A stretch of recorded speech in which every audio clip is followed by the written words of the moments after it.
बिस्मिल्लाहिर्रहमानिर्रहीम। अस्सलाम वालेकुम फ्रेंड्स, कैसे हैं आप सब लोग। उम्मीद करती हूँ कि आप सब लोग ठीक होंगे। अल्लाह आप सबको ठीक ठाक रखे।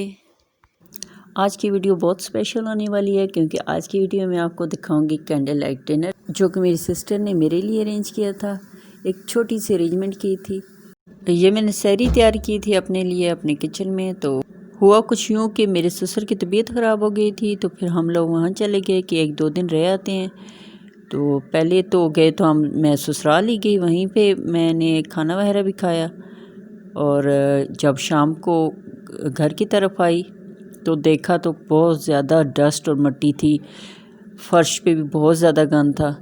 मैंने सोचा कि सुबह हेल्पर को बुलाऊंगी तो वो कर लेगी सफाई, लेकिन फिर इतना गंद था कि बैठना तो दूर की बात, खड़े होने का भी दिल नहीं कर रहा था। फिर मैंने कहा चलो मैं खुद ही कर लेती हूँ।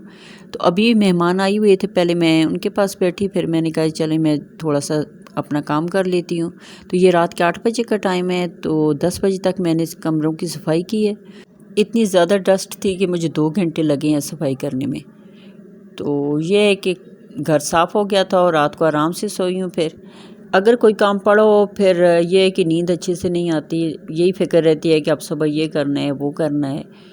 तो पता नहीं हेल्पर भी आती है कि नहीं आती, ये भी मसला था कि वो बहुत छुट्टियाँ करती है। तो इसलिए मैंने कहा चले रात को ही काम ख़त्म कर लेती हूँ, फिर सुबह मेहमान भी आ जाएंगे। तो ये देखिए डस्ट आपको उड़ती हुई नज़र आ रही होगी। रात को फिर एक ही पोर्शन की सफाई हो सकती थी, तो मैंने एक की कि मैंने कहा सुबह हेल्पर आएगी तो उससे ऊपर वाले पोर्शन की सफाई करवा लूँगी। तो फिर बस वो रह ही गया क्योंकि सुबह मेरा रोज़ा था और फिर मैंने और भी बहुत से काम करने थे। मैंने पेटी में से रज़ाइयाँ निकाली, उनको धूप लगा के रखा। ये एक बहुत बड़ा काम होता है, जैसे कि आप सब लोग जानते हैं कि ये पूरा दिन ले लेता है ये एक काम। तो वो मैंने निकाली, रज़ाइयाँ निकाली, उनको धूप लगाई। तो इससे ये हुआ कि मेरा पूरा दिन लग गया। मेरी नंद ने कहा कि अफ्तारी तुम्हारी मैं बनाऊंगी तो मेरे पास रोज़ा खोलना, लेकिन मेरी सिस्टर ने कहा कि नहीं मैं तैयारी कर चुकी हूँ तो मेरे पास खोलेगी रोज़ा। तो मेरी बहन मेरी देवरानी भी है, उसका ये है कि हर काम वो टाइम पे करती है। हम सोचते ही रहते हैं, वो काम ख़त्म कर लेती है।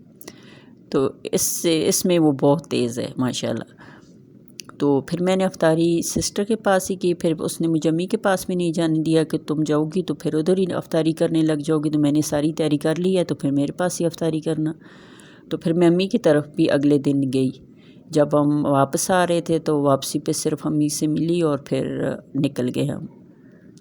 2-3 दिन और भी रहने का प्रोग्राम था, लेकिन मेरे हस्बैंड को कुछ काम पड़ गया था, तो फिर इस वजह से हमें फिर वापस आना पड़ा। इसके बाद इंशाल्लाह 1-2 दिनों में फिर जाएंगे। आप लोग दुआ करें कि मेरे ससुर ठीक हों, उनका साया हमारे सरों पे कायम रहे।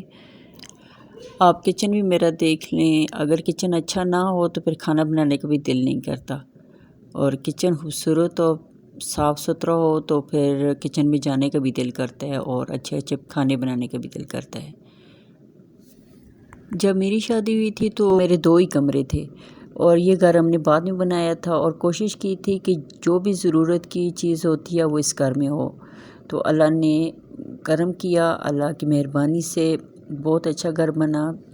ये सहरी के लिए मैं चीज़ें रख रही हूँ क्योंकि अगर चूल्हे के पास रखी हुई हों तो फिर आसानी से बंदा उठ के तो बना सकता है। ये आटा है और मेरी बहन ने गूंद के मुझे दिया है क्योंकि मैं तो वहाँ जाती हूँ तो कोई काम भी नहीं करती, बस बना बनाया खाना होता है तो वो खा लेती हूँ। और अपने घर में जो सफाई करनी हो या फिर कोई चीज़ लेके आनी हो तो फिर वो कर लेती हूँ। अब मैं सहरी को उठी तो मैंने प्याले में ही मैंने चाय बनाई क्योंकि देगची बहुत बड़ी बड़ी देगचियाँ थी, जो छोटी थी वो मैं यहाँ ले आई हूँ। तो वहाँ पे जो है वो बड़ी देगची थी, तो मैंने कहा चले प्याले में ही मैं चाय बना लेती हूँ। चाय तो बनानी किसी चीज़ में ही बना लो। और इतनी ज़्यादा सर्दी लग रही थी हमें वहाँ क्योंकि बंद घर था और ठंडा, इतना ठंडा हुआ था कि बस ना पूछें, सर्दी से बुरा हाल था। और मैंने फिर ड्राइंग रूम में बैठ के मैंने नहीं की सहरी, तो मैं कमरे में ही चली गई, हीटर लगाया, हीटर के पास बैठ के मैंने सहरी की। यहाँ तो मैं ड्राइंग रूम में ही बैठ जाती हूँ क्योंकि बंद घर होता है जो वो ज़्यादा ठंडा होता है। तो गर्मियों में जाओ तो बहुत गर्म होता है, सर्दियों में जाओ तो बहुत ठंडा होता है। 4-5 दिन बंदा रहता है तो हीटर वगैरह चलाता है तो कमरे गर्म हो जाते हैं। वहाँ पर मुझे वॉइस ओवर का भी टाइम नहीं मिला, तो मैंने कहा चले मैं घर जाके वॉइस ओवर कर दूँगी। तो कल भी मैंने व्लॉग नहीं डाला, एक दिन भी अगर आप लोगों के साथ बात नहीं होती तो ऐसा लगता है कुछ मिसिंग है, और जब फिर आप लोगों के साथ बात हो जाती है तो दिल खुश हो जाता है।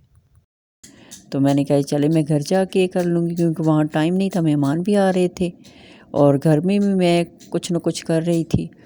रात को फिर हम लोग वापस आ गए थे। मैंने कहा था कि सुबह मैं वॉइस ओवर करूँगी और वीडियो को अपलोड कर दूँगी, लेकिन फिर टाइम ही नहीं मिला, क्योंकि सुबह मैंने कपड़े धोए हैं और स्वेटर थे, कुछ बच्चों की जैकेट्स वगैरह थी वो धोई हैं। तो फिर मैंने कहा चलो मैं शाम को कर लेती हूँ। तो अभी मैं जब वॉइस ओवर करने बैठी हूँ तो बकर ने बहुत शोर मचाया हुआ है। बार बार मैं कभी एक तरफ जाती हूँ कभी दूसरी तरफ जाती हूँ, किसका शोर ना आए बीच में। तो अमूमन तो मैं जब ये सो जाते हैं तो तब करती हूँ वॉइस ओवर। तो मैंने कहा अभी कर लेती हूँ, तो अगर हो सके तो आज रात को ही मैं अपलोड कर दूँगी वीडियो।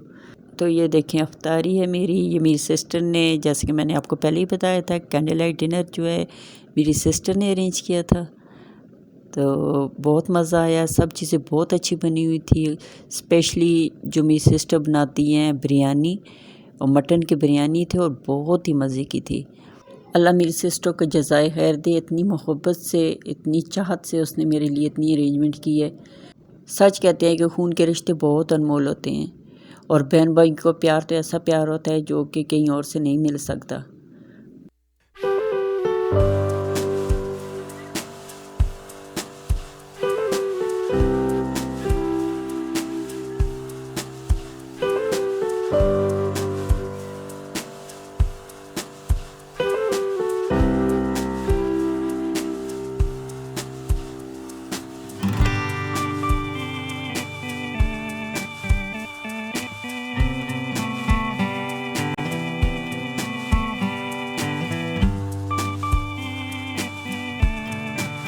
ये जो क्लिप है ये आज सुबह का है, ये मैं आपके साथ शेयर कर रही हूँ चाइनीज़ राइस।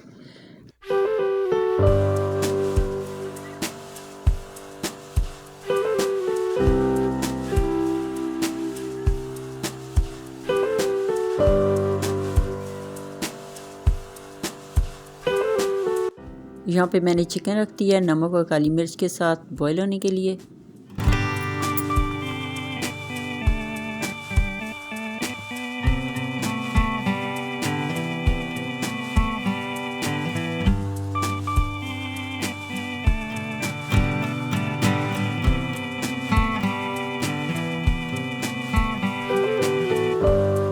दो अंडे लिए मैंने, इनको अच्छी तरह से फेंटा और इनमें ब्लैक पेपर और नमक डाल दिया।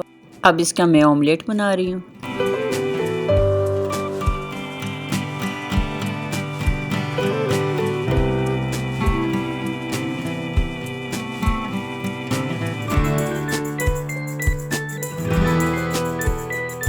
अब मैं सब्जियों को फ्राई कर रही हूँ। सब्जियों को फ्राई करती हुई काली मिर्च और नमक भी डाल दें साथ। और ये मैंने हड्डियों से बोटियाँ अलग कर ली हैं और इनको मैं फ्राई कर रही हूँ। इनके ऊपर पहले से ही काली मिर्च और नमक मौजूद है, तो इनके ऊपर नहीं डालना। और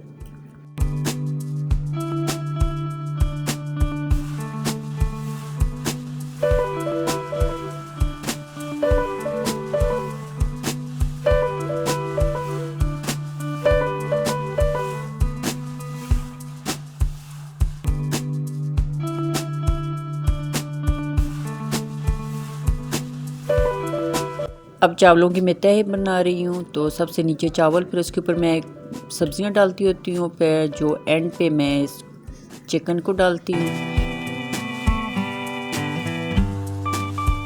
पतली सी तह चावलों की लगानी है, उसके ऊपर सब्ज़ी रखनी है, फिर उसके ऊपर पतली सी तह चावल की, फिर उसके ऊपर आप फ्रेंच फ्राइज़ रखते हैं, फिर उसके ऊपर एक और तह लगा लें।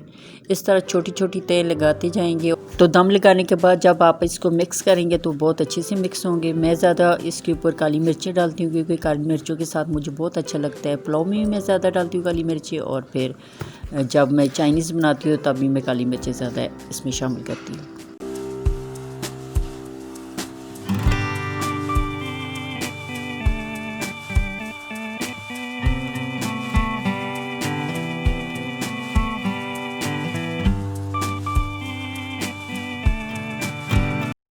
वीडियो पसंद आई है तो वीडियो को लाइक करें, चैनल को सब्सक्राइब करें। फिर मिलते हैं एक नई वीडियो के साथ, तब तक के लिए अल्लाह हाफिज़।